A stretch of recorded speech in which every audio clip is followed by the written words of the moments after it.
2 days project. Brother gave me a phone call and took this vehicle into the local Audi dealer in Michigan here, and they wanted a labor rate of $379 to replace these 8 spark plugs. I'm going to give this a tackle because I think this can be done in under an hour. And if that Audi dealer is charging close to $400 labor rate, that's damn right criminal. Just looking at it for the first time, coil packs. It looks like there's two bolts on either side, and unclip the coils, get them off. I might not even have to take the coils off of that loom. We'll figure that out when we get to it. And basically, it looks like mass air needs to come off. There's no way this is going to take an hour. So let's give it a try. Okay, I'm going to address mass air first. Push the clip in, push this down, and it pulls right out. I'm assuming the coils are going to be similar to that. Like, I've never done one of these. Everything looks pretty simple though. I think I can get at it without taking the throttle body tube off of there. For some reason, instead of clips, Audi's got Phillips screws holding the air cleaner assembly in. They appear to be captive screws, so I guess that's a good thing. They're not going to be hitting the ground. I think there's like 4 or 5 of them. Let's see if I can find them first. And okay, is there one more somewhere? Let me look around, see if there's one more somewhere. Get my big fat head in there. Yeah, there was one hidden down there. This seems like a long way to go to replace your air filter.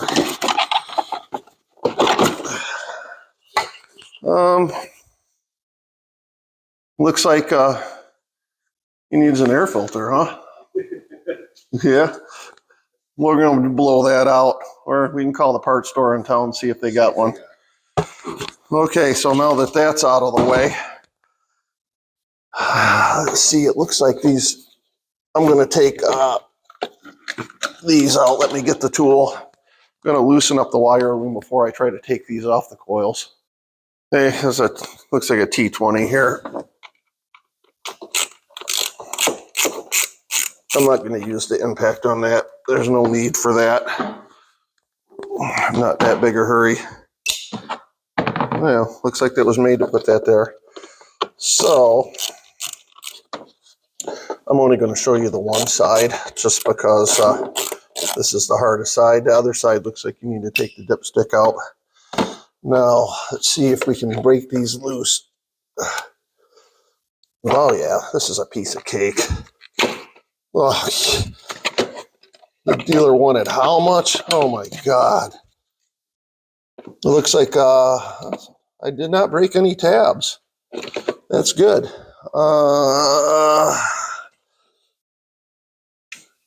Slowly pop those out. Wow, that is not good.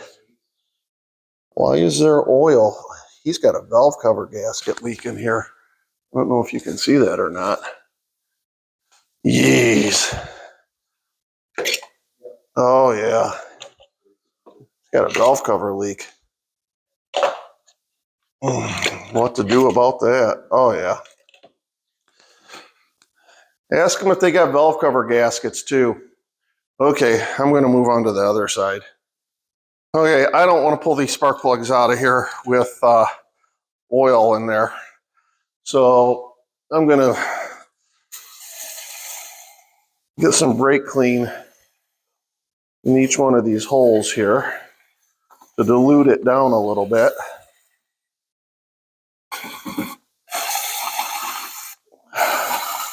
And instead of replacing the valve cover gasket, I'm going to jerry rig this. I think we can say jerry rig. I don't think that's one of the banned things yet, or who knows. But,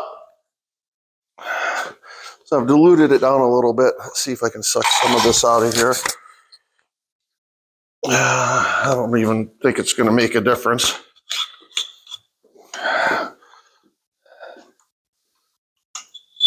There we go. So I'm going to go do that to each one of these holes here. And then I'm going to blow it out and make a mess. Okay, let's the blow jobs begin here.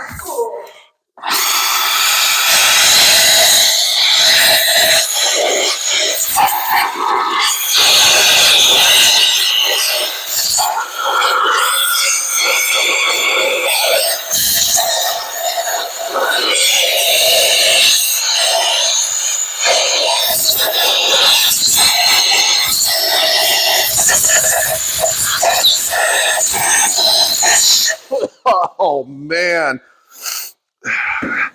that's almost like breathing that rush stuff we used to get in the 80s. Whoo!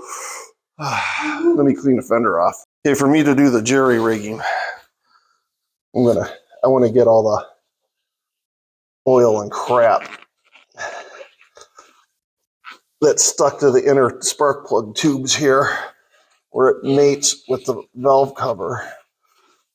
I'm going to get that cleaned up before I pull the plugs out.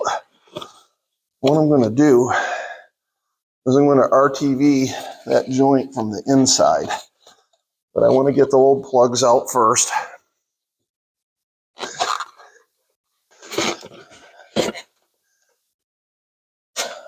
And I'm just going to put a film of RTV in there. But let me get those old plugs out first. Then I'll get the new plugs in and then do the RTV. The old spark plug socket. What do I got here? 5/8. Ain't too bad. Back in the days I used to work at the dealer when I was on the clock for this stuff. I used to use impact guns, taking it apart and putting it together. Every now and then it would cause me problems. First thoughts. It's burning lean. It's burning good. It's not rich. So I'm not worried about bad rings or valve seals or any of that right now. I'm going to keep the plugs in order. Just so if I do have a discoloration. He's got a problem with his M-rack too. It's not working and he can't get a manifold for this. So I'm going to look at that in a little bit while I'm in here. Oh, we got a tight one.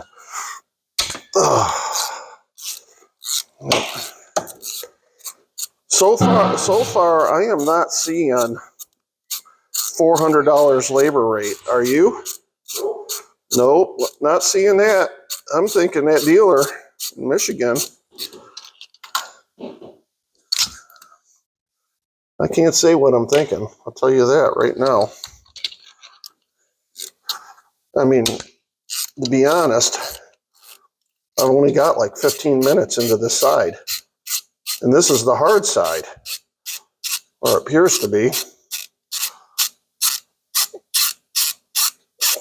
If you don't have a spark plug socket, you're going to need a magnet to get these plugs out of here. Oh, that one's hot. Hot.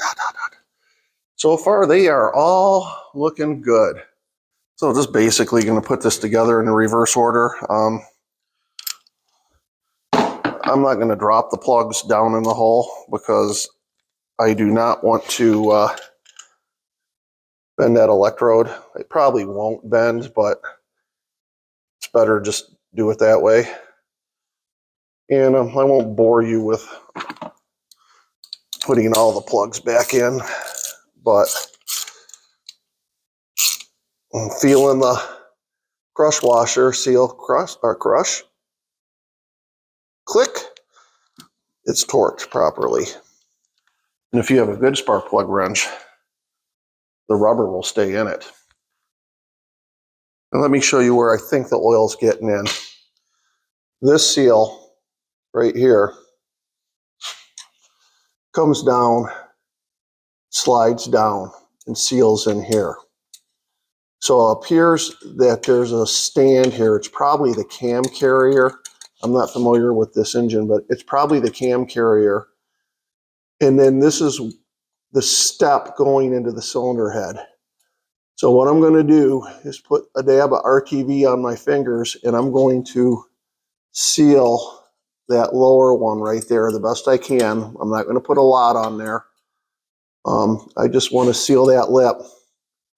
And I'm going to let it dry before I put these back in, just so I don't adhere the coils to that for the next pour sap. Let's give it a try. Okay, this is what you should be using right here. Ford used this on the escape recall. I don't know if you guys remember a few years back.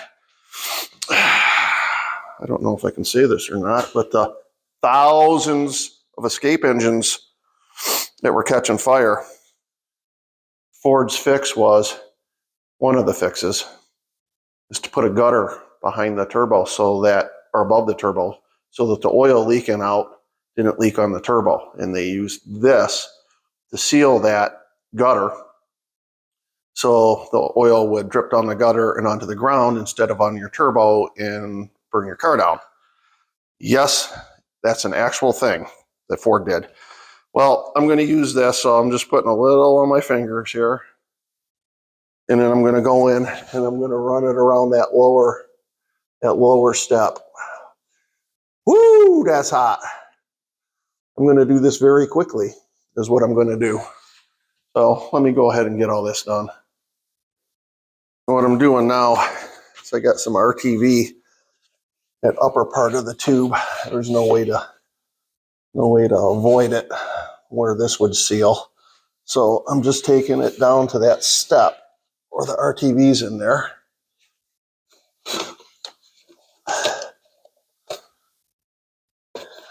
Boy, this is hot. So what I'm going to do is, after I get this cleaned up on this side, I'm going to go to the other side to start the other side. Another thing I'm going to do is clean the oil off of these coils. I'm just going to take some brake clean it up real good, in and out, let them dry. I don't need to show you that. This is the way it should look like. You can see the sealant around that lip. There's a little bit below it. Don't worry about it because it's not an interference fit with the coil. I just didn't want any on that cam carrier, if it is a cam carrier. Okay, while this is drying, I'm moving to this side, and it looks like, just to get dipstick get out of the way, and it should be the same process.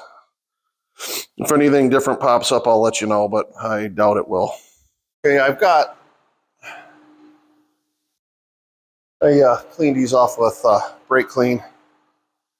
And now what I'm going to do is give it a good dab right in here. Since we do have a problem with oil in that tube, I don't know if that RTV is going to fix it or not. I want to have enough on there to where it'll help seal it going in. So if the oil does back up, it doesn't weep back up the tube, in theory. I'm also going to put a dab around this too.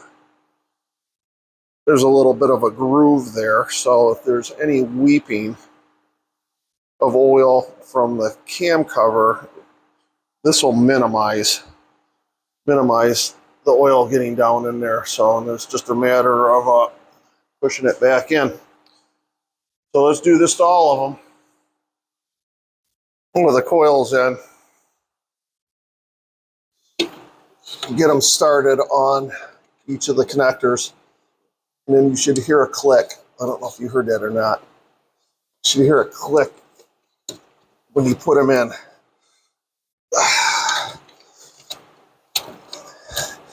Most likely, if this has been worked on before, That tab's probably already broken, but I lost my wrench. The bolts or screws are going to hold that wire loom into place so that you won't have to worry about the coil coming disconnected from it. If I wouldn't have had to do the RTV part of this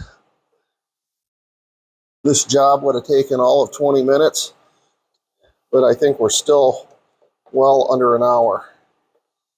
So it's kind of interesting. Have the cojones to ask $400 to do in labor. Spark plugs alone were, what, $200? $200. That ask that much for labor, boy, that reeks of, I don't dare say the word. But I'm going to put the other side together, button this back up, and then I want to look at the DX in here. Right off the bat, I saw that this was loose. How much did they quote you for an intake manifold? It's like $6,000 because the port deactivation wasn't working. I'm going to take a look at that. That'll be another video on another day. So let me finish buttoning this up. Okay, last thing needs to be done. This hook back up. And we're going to start it up. I mentioned that the C-clip was missing from this. We went and checked the oil. We also discovered that there's a gallon of extra oil in the crankcase. This just came back from the Audi dealer, and they had the intake manifold off of it. So I don't know what the hell happened at that Audi dealer, but my brother paid way too much. So let's start this up and see how it runs. Oh! That was a nice little lifter rattle or something. Your deac plates are working. At least the port ones are working. This one, I manually put into that position. We'll take it for a ride. Yeah, but your port plates are working fine. Does it sound like it's running better? He says it's running better. I guess hooking up that side helped.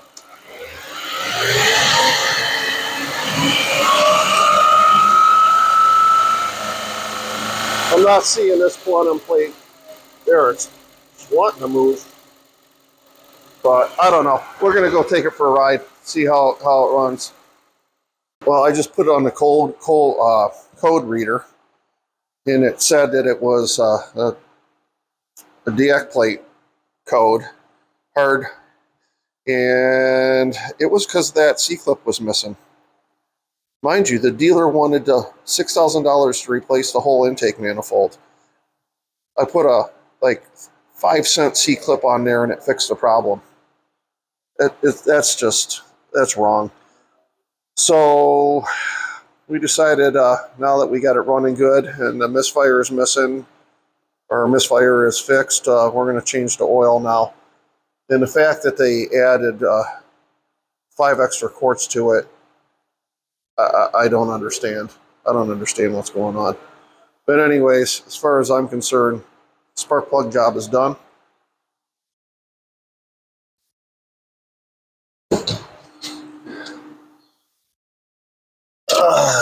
We're going to go with some black ale.